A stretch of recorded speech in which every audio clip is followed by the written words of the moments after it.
আমরা একটা ছাত্র 3 বছর ধরে একই ক্লাসে পড়তেছি। আমাদের কি কোনো লজ্জা শরম মান সম্মান কিছু নেই? ঠিকই বলেছিস ফেলু। স্যার তো এখন ক্লাস নেওয়ার সময় আমাদেরকে দেখে বিরক্ত ফিল করে। এটা আমাদের ক্লাসের প্রতি ভালোবাসা যে আমরা 3 বছর ধরে একই ক্লাসে আছি। ফেলু ব্রাদার, তোকে আমি কতবার বললাম আমি আজকে স্কুলে আসবো না, তারপরেও তুই আমাকে জোর করে নিয়ে আসলি। ও বুঝেছি, তার মানে আজকে তোর পড়া হয় নাই। তোরা কেউ চিন্তা করিস না, আমি আছি, স্যারকে সব বুঝাই বলবো ফেলুর কেন পড়া হয়নি। কি বলবি তুই স্যারকে শুনি? বলবো পড়াশোনা বাদ দিয়ে তুই রাত 11টা পর্যন্ত আইপিএল দেখিস। স্যার আসছে স্যার। Good morning sir. ঠিক আছে আর গুড মর্নিং বলতে হবে না। বল আজকে টপিকটা কি নিয়েছিল? স্যার আজকে ট্রফি চেন্নাই ভিএস মুম্বাই হবে। ওই আমি তোকে খেলার ট্রফি নিয়ে বলছি নাকি পড়াশোনার টপিক নিয়ে বলছি? সরি স্যার, আমি ভাবছি আইপিএল নিয়ে বলছেন।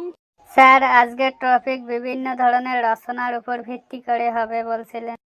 হ্যাঁ বেলু, তুই দাঁড়াও, আমি আজকে সব ধরনের প্রশ্ন করব, শুধু রচনা না। জি স্যার বলুন, কি প্রশ্ন করবেন? বল অনুকে কেন খালি চোখে দেখা যায় না? স্যার আপনি দেখতে পারেন না সেটা বলেন। অনু আমাদের ক্লাসের একজন ছাত্রী, আমরা সবাই তাকে খালি চোখে দেখতে পাই। পড়ে ফেলু, আমি এই অনুর কথা বলি নাই, মাথাটা গরম করিস না। এবার বল লাল কেল্লা কে বানিয়েছিল? স্যার আমি বলবো আমি। বল বল। স্যার কোনো বইয়ে লেখা নেই লালকেল্লা কোন মিস্ত্রি বানিয়েছে, কিন্তু এইটুকু বলতে পারি কোনো না কোনো মিস্ত্রি বানিয়েছে। আমি আর সহ্য করতে পারছি না, বস তুই। কেলটু তুই দাঁড়াও। জি স্যার বলুন, কি বলবেন? বল কেলটু, সমাজে ধনী থাকার উপকারিতা নিয়ে। এটা তো খুবই সোজা। স্যার ধোনি এমন একজন প্লেয়ার যে যখন তখন 100 রান করে দিতে পারে, এবং ধোনি হেলিকপ্টার শট মেরে মানুষকে উৎসাহিত করে। ধোনির অপর নাম মাহি। সমাজে জুয়াড়ুরা ধোনির জন্য ম্যাচে টাকা লাগায় এবং ধোনি জিতে দেয়। সমাজে জুয়াড়ুদের তাতে উপকার হয়। পড়ে থাম, কেউ এই জুয়ারিরে থামা, আমি কোন ধনীর কথা বলছি? আরে কোথাকারটা কোথায় লাগাই দিতেছে? কেন স্যার, আমি কি কোনো ভুল বলেছি?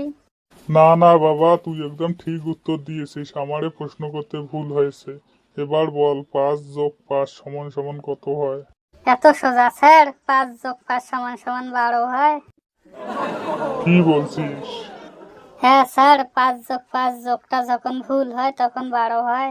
এবার বল আমাদের দেশে কি নিয়ন্ত্রণ করা উচিত? টোটো স্যার। আমাদের পৃথিবীতে 70 ভাগ জল স্যার, বাকি 30 ভাগ টোটো। জন্ম নিয়ন্ত্রণ রে কেলটু, জন্ম নিয়ন্ত্রণের কথা বলছি। তুই এবার পরীক্ষায় কি করবি? স্যার আমি মুততে যাব। স্যার আমি হাঁটতে যাব। তোদের মুখ দিয়ে কি প্রস্রাব পায়খানা বের হয় না? মুততে যাব, হাঁটতে যাব। কি বলেন স্যার, মুখ দিয়ে কোনো প্রস্রাব পায়খানা বের হবে? হ্যাঁ স্যার, মুখ দিয়ে কোনো প্রস্রাব পায়খানা বের হবে, ওটার জায়গা তো আলাদা আছে। তোরা আমাকে পাগল করে দিবি, পাগল। তোদের আর আমি ক্লাসে নেব না।